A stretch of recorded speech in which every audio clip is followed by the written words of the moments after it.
welcome to Round Robin. I'm your host, Robin McCormick with the City of Hampton, and today we are going to introduce you to a new exhibit at the Hampton History Museum. My guest is Allen Hoilman. Welcome. Thank you, Robin. Thank you. I am excited about this. It's called Give Me Liberty. Yes. And it takes place beginning in the Revolutionary era, but it's not about the patriots, the white settlers. It is about the people they enslaved. That's correct. That is the kind of hidden story of our conflicts up to the Civil War, was that a large section of our population was enslaved. And part of the myth of that is that they accepted that condition. I don't know where this came from, but there's the stories of rebellion and fleeing aren't really told. We accepted as the way things were, and they didn't necessarily. No, they did not. Those who had access to some means did try to overcome their enslavement. Of course. And that's what the story is about. Yes, The story is just about that. An opportunity arose, and they took it. You have to think of, in this era, the mid-18th century and later on, fleeing to another state was almost impossible. Right. You know, there was no, 20 miles was a difficult traverse.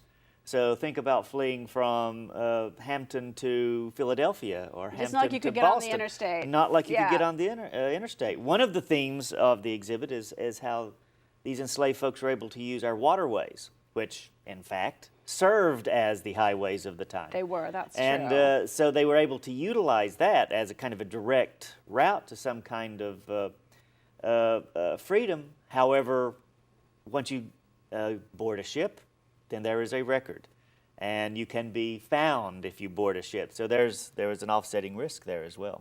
Wow. Now, these are not myths.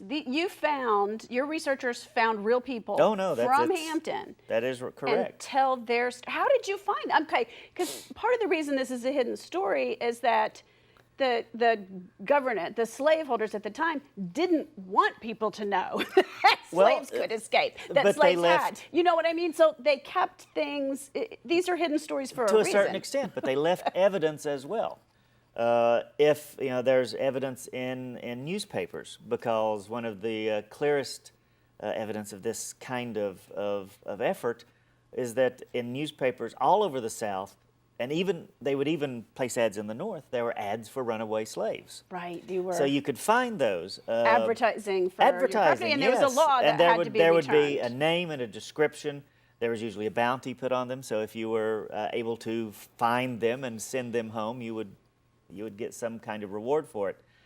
There were records kept. Now, you have to think of the condition that the planter class or the wealthy class in the South imposed was not riddled with shame.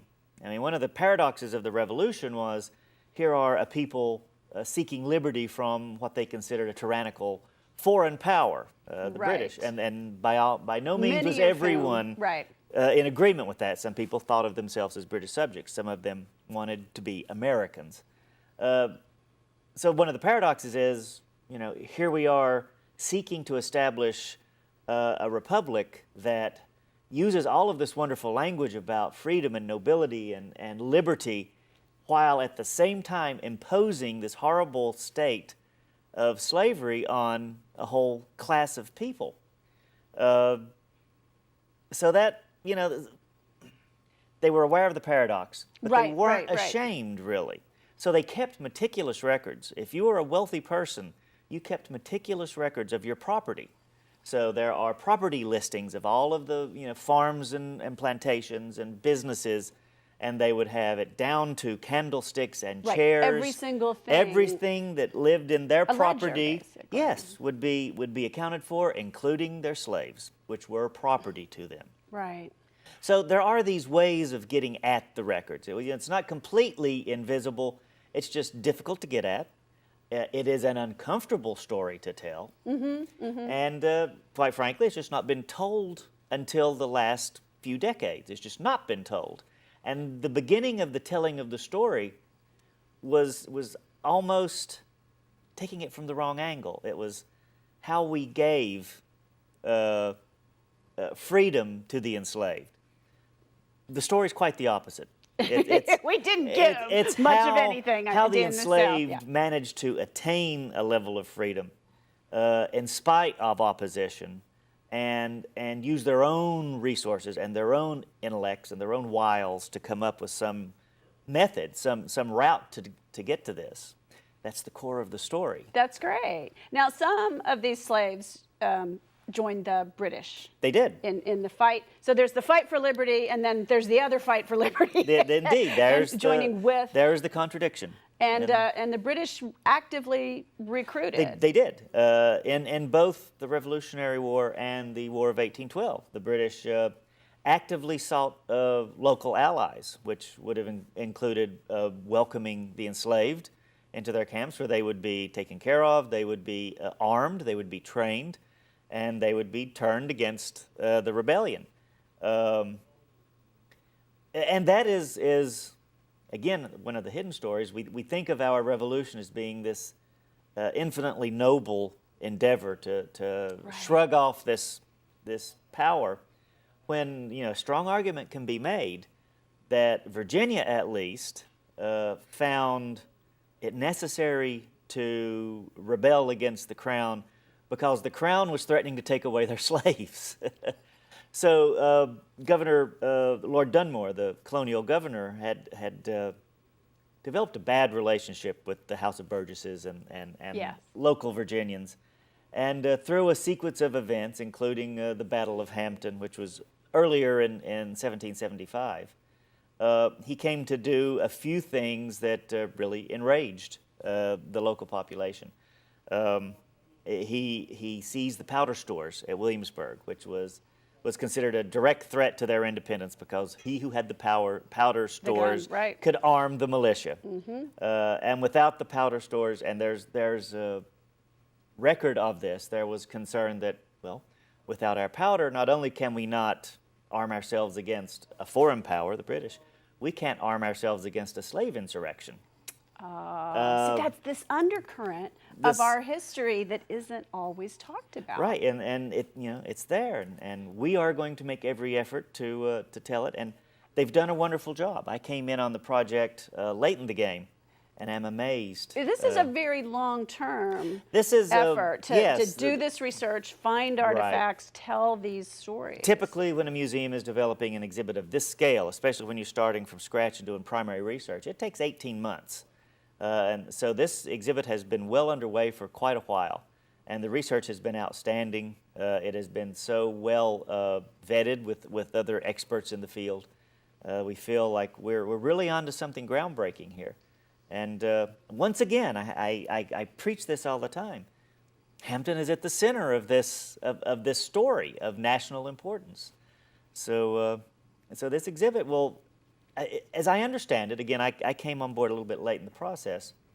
We did an exhibit a couple of years ago on the contraband, and folks are more familiar with that story. It has begun to be told more often. It has begun. And Hampton has truly embraced that. And it's beginning to get a national telling. And as that story began to be illuminated, we begin to get drips and drabs of a similar story, but earlier.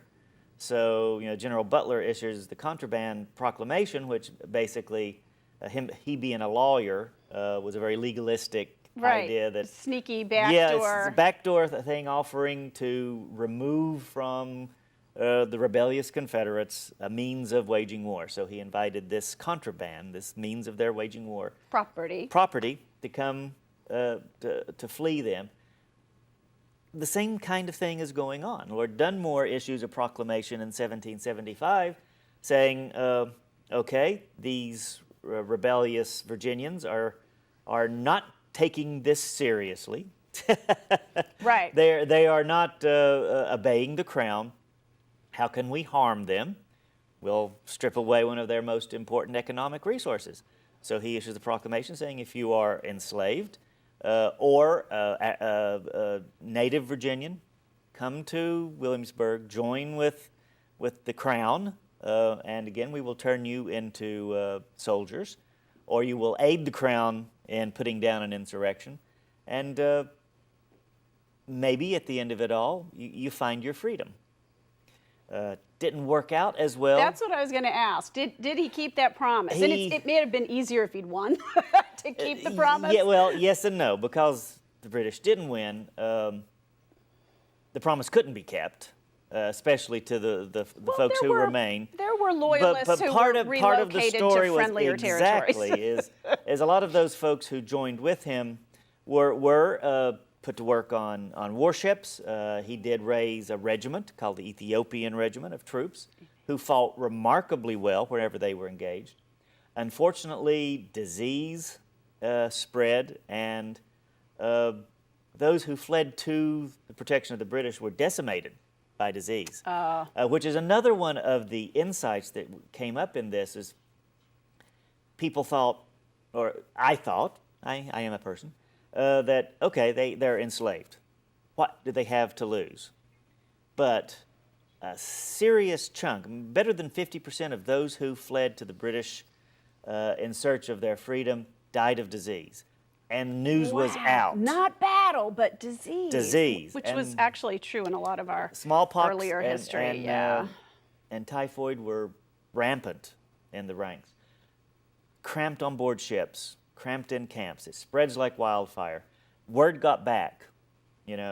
People were still taking that risk, knowing that not only did they have to run the risk of death in battle, run the risk of being captured and either returned or killed outright, but they knew one of the serious possibilities was, I'll die of disease before. Some made it. Some survived. And when the war ended, they sought refuge with the British, and the British helped resettle them. So there is a bit of a diaspora of those who came to work with the British during the war, both this and the War of 1812, both the Revolutionary War of 1812. See, I forget that whole second Revolutionary War kind of thing. It really is the continuation of the same process. They didn't give up. They did. They joined again a generation later. Now, this is just a generation later. And again, were unsuccessful in conflict, but they did find some success. A lot moved to Nova Scotia, around the Halifax area. And there's, to this day, a very rich, vibrant culture in Halifax of Virginians and other Southerners descendants that of moved Hampton. after the war, and they did not find life easy there either. No, I'm sure. The slavery was not entrenched in Canada, but they were not treated as equal human beings. So their life there wasn't perfect, but it was much better than being enslaved. Some went to other British holdings in the Caribbean.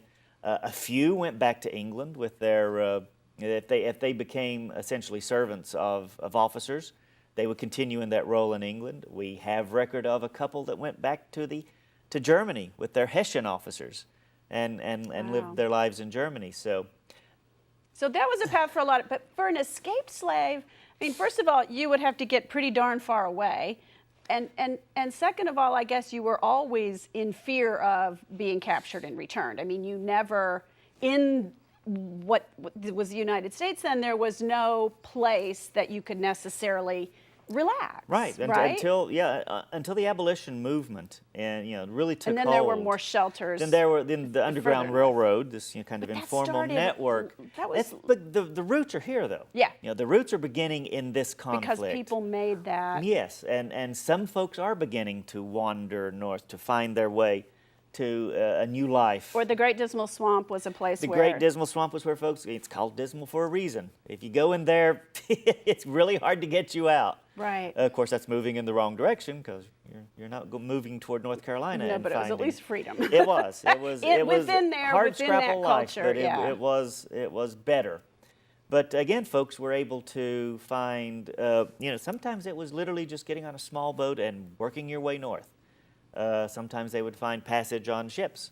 They could purchase passage from sympathetic captains, but they had to have money. They had to have money, and I imagine they worked. There was probably an exchange, too. The enslaved are not paid in cash. Mm-hmm. So, they had to have someone up north who could help them out in that way. and then give them shelter and hide them, because again, Hide them, right. if they succeeded in gaining their freedom, there was no The guarantee Fugitive that Slave it would Act was everywhere. that it would stick. You know, they could be found and returned legally, returned to their owners. And one of the interesting things we found as we were developing the plot, you know, is that a lot of these folks, not every enslaved person chose to work with the British. They thought, well, I'll work with the rebellious colonials and see if that is a way. And unfortunately, that usually didn't turn out very well. Really? They were typically, again, they were treated as property.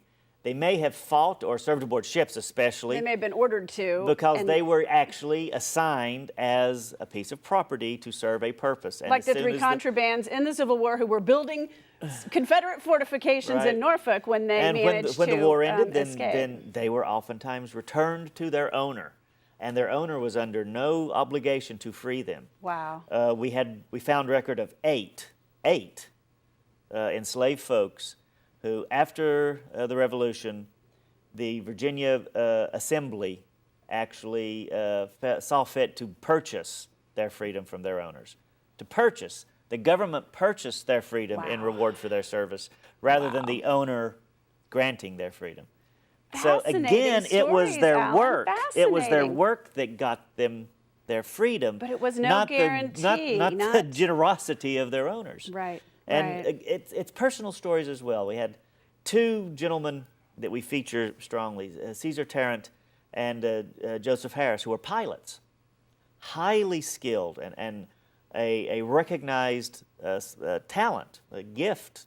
If you can guide a ship through the waters around Hampton Roads, you have a marketable skill. Right. Joseph Harris joined with the British, and he spied for the British. He was a pilot for the British.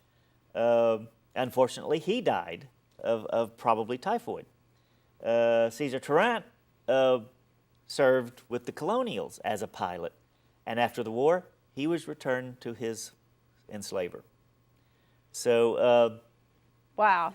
parallel stories, both ended not so happily, but the point was they were out there. They were fighting for their freedom. freedom. So, Alan, how long does this exhibit last? I know that we have some time to see it, but I think we should rush out there and see it now. I and then would maybe, love for you to cycle back. to come you know, back. bring the kids. I hope you're going to move some school kids through this. Oh yes. Well, we always have a very rich tour schedule for school kids at the Hampton schools. We open it Saturday to the public, and it will be on exhibit through February of 2018. So pretty much a full year. That's A great. full year. Because Yep, this a amount full of year. research and story deserves a wide audience. So I hope Absolutely. we'll hit summer tourists, hit people who come to visit, bring friends and family. We invite everyone to please come see it. It's rich in artifacts from all over the country and around the world. You know, artifacts from Nova Scotia. It is, and it's. I'm very proud of the work, and I can say that out loud because I came in late enough that I can't claim it as mine. That's great. So I can be proud of it without being immodest. It's a wonderful team that you have there at the It History is. Museum. So It thank is. you. All right, thank you very much. And thank you for watching. I hope you will make it to the Hampton History Museum and see Give Me Liberty at least one time in the next year. Thanks for watching.